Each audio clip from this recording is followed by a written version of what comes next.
Hello students, आज हम अपना नेक्स्ट चैप्टर स्टार्ट कर रहे हैं जनसंख्या संगठन। देखिए, जनसंख्या संगठन होता क्या है। जनसंख्या संगठन का अर्थ होता है कि जहां पे यानी कि आप देखो हर क्षेत्र में विभिन्न प्रकार की जनसंख्या निवास करती है, ठीक है। तो उस जनसंख्या की एकत्रीकरण वही जनसंख्या संगठन कहलाता है। विभिन्न प्रकार के लोग रहते हैं और उनको यानी कि लिंग के आधार पर, शिक्षा के आधार पर, पुरुष और महिलाओं के आधार पर, व्यवसाय के आधार पर आदि इन तरीकों से यानी कि जनसंख्या का डिवाइडेशन करते हैं, बांट देते हैं, वो कहलाता है जनसंख्या संगठन। अब उसके आगे आते हैं लिंग अनुपात या लिंग संगठन भी कह सकते हैं हम इस चीज को। तो यानी कि लिंग अनुपात क्या होता है, ठीक है। जनसंख्या में स्त्रियों और पुरुषों की संख्या के बीच के अनुपात को, यानी कि किसी राष्ट्र की कुल जनसंख्या कितनी है, उसमें स्त्री कितनी है और पुरुष कितने हैं, उनके बीच का अनुपात क्या कहते हैं, लिंग अनुपात कहते हैं। लिंग अनुपात है, इसको क्या करने का जो फॉर्मूला होता है, एक होता है पुरुष जनसंख्या अपॉन स्त्री जनसंख्या मल्टीप्लाई 1000, ठीक है। ये होता है विदेशों में, यानी कि जितने भी फॉरेन कंट्रीज हैं वहां पे प्रति हजार स्त्रियों पर पुरुषों की संख्या ज्ञात की जाती है। कितनी ज्ञात की जाती है, पुरुषों की संख्या ज्ञात की जाती है। सिर्फ हमारे भारत को छोड़कर, यानी हमारे भारत में फॉर्मूला होता है कि स्त्रियों की जनसंख्या अपॉन पुरुषों की जनसंख्या, यानी कि हमारे यहाँ पे विपरीत है कि यहाँ पे क्या होता है कि प्रति हजार पुरुषों पर स्त्रियों की संख्या, ठीक है। यानी कि हमारे क्या होता है कि प्रति हजार पुरुषों पर निकाली जाती है, जबकि और जो फॉरेन कंट्री है उनमें क्या होता है प्रति हजार स्त्रियों पर यानी कि पुरुषों की जनसंख्या निकाली जाती है। दोनों जो फॉर्मूले हैं आपके सामने, इनमें से डिफरेंस यही है कि स्त्रियों और पुरुषों की जो प्लेस है यानी स्थान है उसको चेंज करना होता है। अगर यूं पूछ दिया जाए कि फॉरेन कंट्री या विदेशों में लिंग अनुपात कैसे ज्ञात किया जाता है, उसका सूत्र बताइए, तो पुरुष जनसंख्या अपॉन स्त्री जनसंख्या मल्टीप्लाई 1000।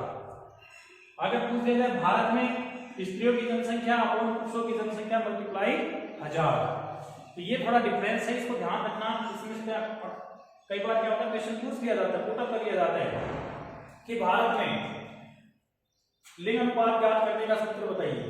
अधिकांश रूप से ये करके आ जाते हैं जो गलत है, या फिर ये पूछ लेते हैं आगे विदेशों में किस प्रकार से यानी कि लिंग अनुपात ज्ञात किया जाता है, उसका सूत्र बताइए। तो हम ये अपने इंडिया वाला में भारत वाला डाल देते हैं तो वो गलत हो जाता है। तो सिर्फ आपको ध्यान रखना है कि भारत में स्त्रियों की जनसंख्या पर पुरुषों की जनसंख्या मल्टीप्लाई 1000, और दूसरे देशों में यानी जो ज्ञात किया जाता है पुरुष जनसंख्या पर स्त्री जनसंख्या मल्टीप्लाई 1000। अब उसके बाद आते हैं आगे विश्व की जनसंख्या का औसत लिंग अनुपात, यानी पूरे वर्ल्ड की बात हो रही है यहाँ पे। प्रति 100 स्त्रियों पर 102 पुरुष हैं, यानी कि 100 स्त्रियों पर कितने हैं, 102 पुरुष हैं। ये पूरे विश्व का है लिंग अनुपात, यानी कि इसमें सभी देश सम्मिलित हो गए हैं। उसके बाद आते हैं विश्व में उच्चतम लिंग अनुपात कहाँ का है, तो लैटविया का है। यहाँ पे प्रति 100 स्त्रियों पर 85 पुरुष हैं। देखो अभी हम बात कर रहे थे इस फॉर्मूले की कि भाई यहाँ पे यानी कि स्त्रियों पर पुरुषों की संख्या ज्ञात की जाती है, तो ये यहाँ पे देखिए आप लैटविया है, लैटविया में क्या दे रखा है प्रति 100 स्त्रियों पर 85 पुरुष हैं। होगा नहीं होगा डिफरेंस, ठीक है। उसके बाद इस समय निम्नतम लिंग अनुपात है, सबसे कम लिंग अनुपात वाला जो देश है वो संयुक्त अरब अमीरात। कौन सा है, संयुक्त अरब अमीरात। यहाँ पे प्रति 100 स्त्रियों पर 311 पुरुष हैं, यानी 100 स्त्रियों पर कितने पुरुष हैं, 311 पुरुष हैं।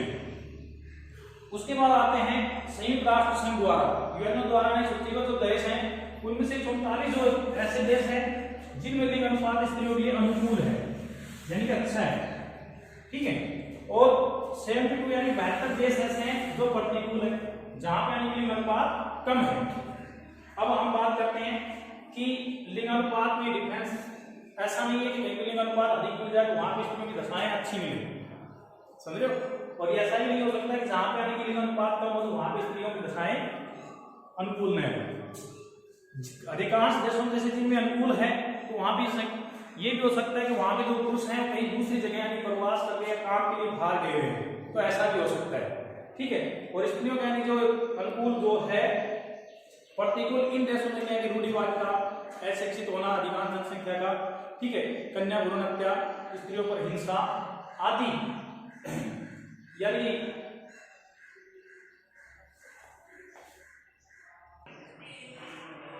देखिए आगे हम आते हैं आगे आयु संरचना में, ठीक है। हम लिंग अनुपात पढ़ रहे थे, तो लिंग अनुपात के बारे में कुछ और डाटा है। जैसे विश्व का लिंग अनुपात कितना है 983, 2015 के आंकड़े हैं, कितने हैं 2015 के आंकड़े हैं। एशिया महाद्वीप का कितना है 964, अफ्रीका महाद्वीप का 999, यूरोप का 1055, लैटिन अमेरिका का 1033, उत्तरी अमेरिका का है 1032 और ओशिनिया का है 1000, ठीक है। ये स्त्रियों पर संख्या है पुरुषों की, यानी प्रति 1000 स्त्रियों पर पुरुषों की संख्या है ये, ठीक है। अब आगे देखिए नेक्स्ट आयु संरचना में। तो आयु संरचना है वो क्या होती है, क्या किसे कहते हैं? आयु संरचना विभिन्न आयु वर्गों में लोगों की संख्या को प्रदर्शित करती है। आयु संरचना है वो विभिन्न आयु वर्गों, यानी कि आयु वर्गों में डिवाइडेशन कर रखा है, जैसे 0 से लेकर 15 वर्ष तक, 15 से लेकर 59 वर्ष तक और 59 से अबव वर्ष, ठीक है। 3 पार्ट में डिवाइडेशन कर रखा है। तो यानी जैसे हमको विभिन्न आयु वर्गों में बांटना, जैसे हम ये भी कह सकते हैं कि छोटे छोटे ग्रुपों में बांट, जैसे 0 से 5 साल तक के बच्चे को अलग कैटेगरी में रखा गया, 5 से लेकर 14 साल तक के बच्चे को अलग कैटेगरी में रखा गया, फिर उसके बाद 15 से 59 तक का अलग कैटेगरी में, 59 से अबव है वो अलग कैटेगरी। तो इस प्रकार से, ठीक है।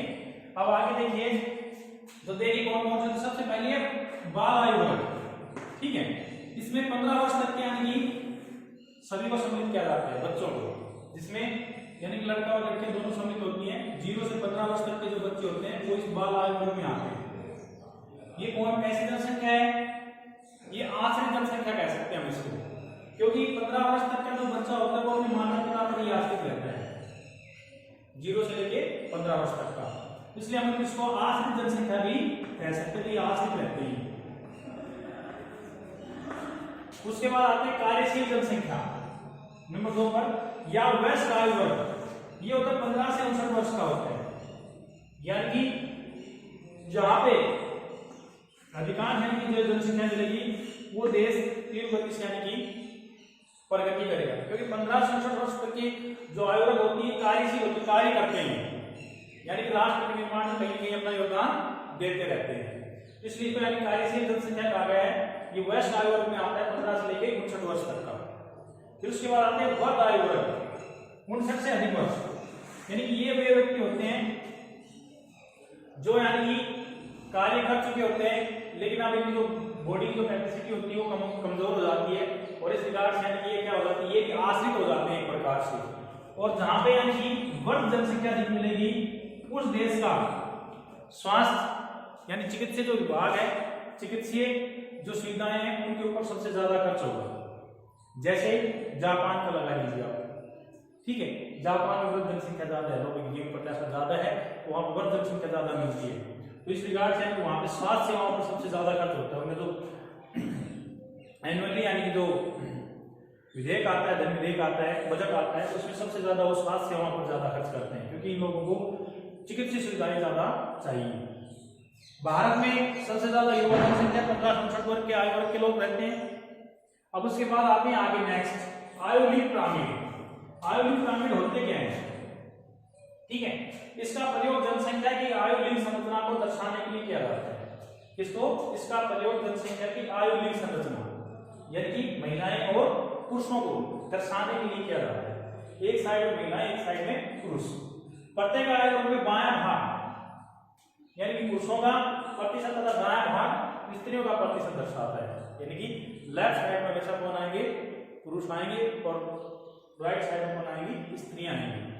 ये आयुलिंग पिरामिड में दर्शाए जाते हैं। अभी हम आगे जब आयुलिंग पिरामिड पढ़ेंगे, पिरामिड की संरचना पढ़ेंगे, तो उसमें मैं आपको बताऊंगा कि किस देश का पिरामिड कैसा है और वहां की जनसंख्या कैसी है, कितनी कार्यशील जनसंख्या है, कितनी वयस्क बाल आयु वर्ग में है, कितनी वर्ग आयु वर्ग में है। तो उसमें सब यानी कि अगर हम एज वाइज डिवाइडेशन करेंगे 0 से 5, ठीक है, 5 से 14 या 15 वर्ष तक, 15 से 59 तक लगा लेते हैं, या 32 तक डिवाइडेशन, मतलब जहां तक हम डिवाइडेशन कर सकते हैं उस प्रकार डिवाइडेशन करके देख सकते हैं कि किसी का आकार किसी प्रकार का बनेगा, पिरामिड का किसी का आकार किसी प्रकार का बनेगा। तो हम कल पढ़ेंगे आयोलिन के पिरामिड हैं उनके प्रकार पढ़ेंगे। आज हमने आयोलिन तक पढ़ा। Thank you.